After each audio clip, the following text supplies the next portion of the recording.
नमस्कार सुप्रिय दर्शक फिर शुरू हलो ভিক্টোরিয়া मेट्रो स्टेशनर काज और এই मेट्रो स्टेशन निर्माणের কাজ করছে নির্বাহকারী সংস্থা রেল বিকাশ নিগম লিমিটেড বা RVNL। বন্ধুরা আজকের এই ভিডিওটিতে আলোচনা করব ভিক্টোরিয়া মেট্রো স্টেশন সম্বন্ধিত কিছু গুরুত্বপূর্ণ আপডেট নিয়ে, কিন্তু তার পূর্বে আজকের ভিডিওটির অতিরিক্ত আপডেট দুটির প্রথম আপডেটটি হলো বন্দে ভারত স্লিপার নিয়ে লেটেস্ট আপডেট দিলেন রেলমন্ত্রী। যাত্রীদের পছন্দের তালিকায় প্রায় শীর্ষের দিকে নাম রয়েছে বন্দে ভারত এক্সপ্রেসের। আর এই ট্রেনের সাফল্যকে দেখে স্লিপার বন্দে ভারতকে ট্র্যাকে চালানোর সিদ্ধান্ত নিয়েছে রেল কর্তৃপক্ষ। রেলমন্ত্রী অশ্বিনী বৈষ্ণব জানিয়েছেন, মাত্র 6 মাসের মধ্যে 2024 সালেই ট্র্যাকে চলাচল শুরু করতে পারে স্লিপার বন্দে ভারত। মার্চ মাসে চালু হওয়ার কথা থাকলেও তা সম্ভব হয়নি। আরও কিছুদিন অপেক্ষা করতে হবে এই রেল পরিষেবাটি পাওয়ার জন্য। সম্প্রতি রেলমন্ত্রী অশ্বিনী বৈষ্ণব স্লিপার বন্দে ভারতের কাজ কতটা এগিয়েছে তা পর্যবেক্ষণ করার জন্য হাজির হন ব্যাঙ্গালোরে অবস্থিত ভারত আর্থ মুভার্স লিমিটেডে। সাধারণত রেলের ওপরের বার্থ ও ছাদের মধ্যে খুব বেশি পার্থক্য থাকে না, আর তাই সেখানে যাত্রীদের প্রায় মাথা গুঁজে বসে থাকতে হয়। এতে খুবই অসুবিধার মধ্যে পড়তে হয় যাত্রীদের। তবে স্লিপার বন্দে ভারতের ক্ষেত্রে কোচগুলি আরও অনেক উঁচু হবে বলে শোনা যাচ্ছে। সাধারণ যাত্রীদের কথা মাথায় রেখে রেলের ছাদ নতুন করে তৈরি করা হচ্ছে।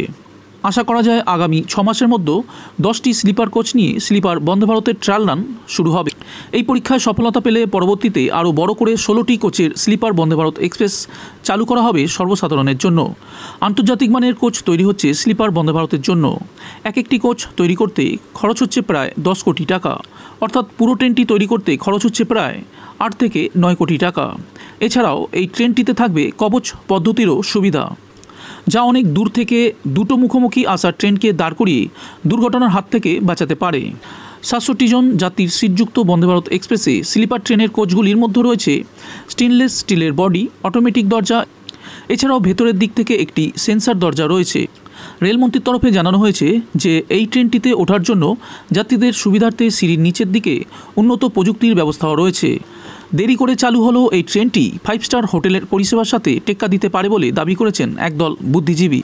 এখন শুধু ট্রেনটি চালু হওয়ার অপেক্ষা। বন্দে ভারত এক্সপ্রেস ভারতীয়দের কাছে এতটা জনপ্রিয় হয়েছে যে স্লিপার বন্দে ভারতও ভারতীয়দের কাছে বহুল চাহিদা সম্পূর্ণ ট্রেনে পরিণত হবে বলে আশা করছে রেল দপ্তর। এর পরে দ্বিতীয় আপডেটটি হলো হাওড়া থেকে মেট্রো চালু হতে মাথায় হাত বাস মালিকদের। টিকে থাকতে নয়া পরিকল্পনা। হাওড়া ময়দান থেকে এসপ্ল্যানেড পর্যন্ত শুরু হয়ে গিয়েছে মেট্রো পরিষেবা। যে মেট্রো পরিষেবার জন্য বছরের পর বছর মুখিয়েছিলেন স্থানীয় বাসিন্দা থেকে শুরু করে রাজ্যর মানুষরা। এই মেট্রো পরিষেবা চালু হতেই এখন বাস, অটো ছেড়ে অধিকাংশ সাধারণ মানুষেরা মেট্রো চড়ে তিলোত্তমায় রওনা দিচ্ছেন। হাওড়া ময়দান থেকে এসপ্ল্যানেড পর্যন্ত মেট্রো পরিষেবা চালু হওয়ার পর বাস, অটোসহ অন্যান্য যানবাহনের যাত্রী সংখ্যা প্রায় 30% কমে গিয়েছে বলে জানা যাচ্ছে। আর এই 30% যাত্রী কমে যাওয়ার ফলে স্বাভাবিকভাবেই মাথায় হাত করতে শুরু করেছে এই সকল পরিবহনের সঙ্গে যুক্তদের। তবে এবার তাদের তরফ থেকে টিকে থাকার জন্য নয়া পরিকল্পনা গ্রহণ করা হলো।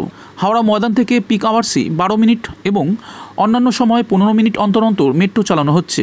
এর ফলে মেট্রো কম নিয়ে কোনো অভিযোগ নেই। এরই সঙ্গে সঙ্গে ভাড়া ও যাতায়াত সময় অনেক কম লাগার কারণে যাত্রীদের বড় অংশ মেট্রোর ওপর ভর করে যাতায়াত করছেন। আবার এর থেকেও একটি বড় বিষয় হলো শীততাপ নিয়ন্ত্রিত মেট্রো। কেননা ইতিমধ্যেই দক্ষিণবঙ্গে ব্যাপক তাপমাত্রা বৃদ্ধি পেয়েছে, আর এই ব্যাপক তাপমাত্রায় শীততাপ নিয়ন্ত্রিত মেট্রোতে চড়ে সাধারণ মানুষরা আরাম করে কলকাতায় পৌঁছে যাচ্ছেন অথবা সেখান থেকে ফিরে আসেন।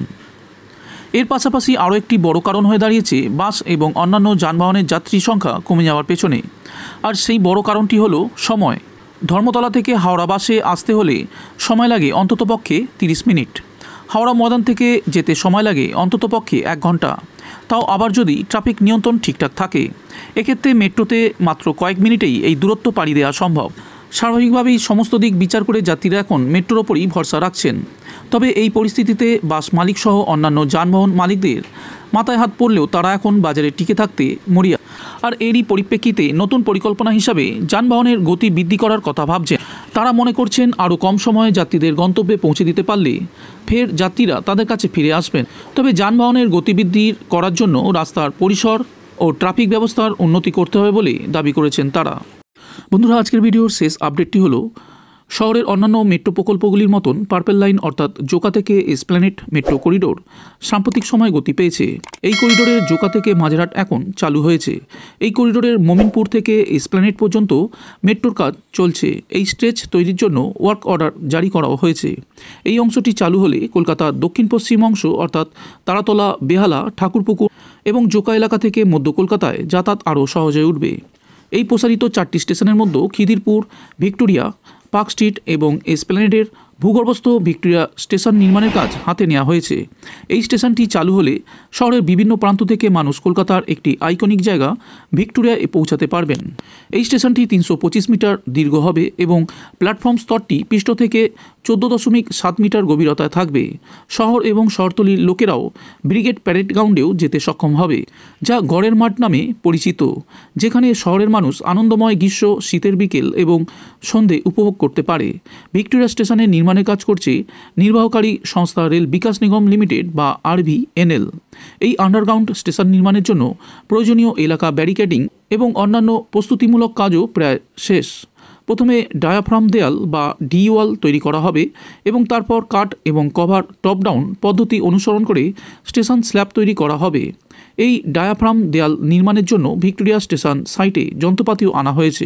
এই স্টেশনটি নির্মাণের জন্য প্রায় 29টি গাছ ইতিমধ্যে চিহ্নিত করা হয়েছে, যা কাটা পড়বে বলে প্রথমে জানিয়েছিল মেট্রো, কিন্তু পরিবেশপ্রেমীরা রাজি না হয় বিকল্প পথ নিয়েছে মেট্রোর তরফে জানানো হয়েছে ওই গাছগুলি না কেটে গোড়া থেকে তুলে বেলেঘাটার কাছে কামারডাঙ্গায় প্রতিস্থাপন করা হবে। এর জন্য প্রয়োজনীয় ছাড়পত্র নেওয়া হয়েছে। মেট্রো রেলওয়ের নির্মাণ ও পরিচালনার সময় কম্পনের মাত্রা নির্ণয় করার জন্য ইতিমধ্যেই ভাইব্রেশন ইম্প্যাক্ট স্টাডি করা হয়েছে। ভিক্টোরিয়া মেমোরিয়াল হলের বেসমেন্টের স্বাস্থ্য মাপার কাজ ইতিমধ্যেই সম্পন্ন হয়েছে।